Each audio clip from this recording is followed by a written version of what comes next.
The election's still a few weeks away, but as of yesterday, absentee ballots are now being accepted. And don't forget about your postage. But tonight, our Michael Martin tells us which communities can mail their ballots back in for free. Michael.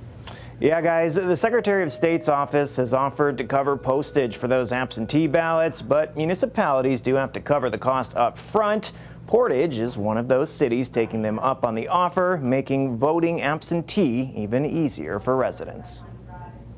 It is encouraging that it is more accessible and that it is easier for voters. Come the November election, clerks across Michigan and the rest of the country are expecting an influx of people voting via absentee ballot. But I know that the Secretary of State has been working to encourage voters not only to come out and vote on November 3rd, but she's also trying to encourage voting by absentee through the mail, just due to the COVID restrictions and trying to keep everyone healthy and safe.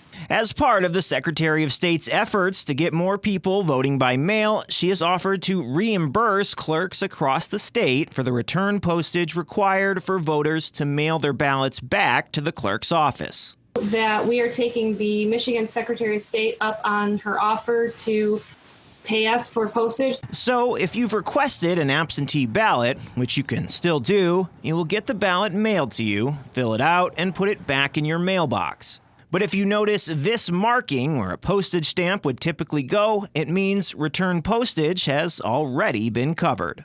You can return it by mail, postage paid.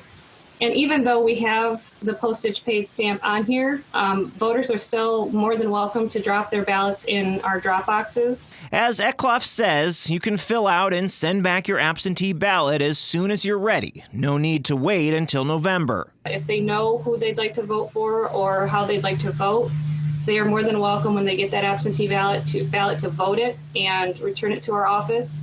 And we check it in when we get it. Once you drop it in the mail, you can check the status of your ballot on the state of Michigan's website. And for those who prefer to just do the whole process in person on Election Day, we'll have polling locations open for those folks that don't want to vote by absentee ballots.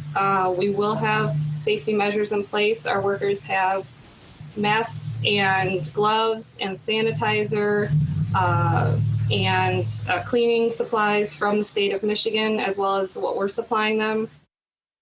Yeah, and so if you still need to request an absentee ballot or just want to check the status of it in the mail, we'll have links on our website. For now, though, live in the newsroom, Michael Martin, Fox 17 News.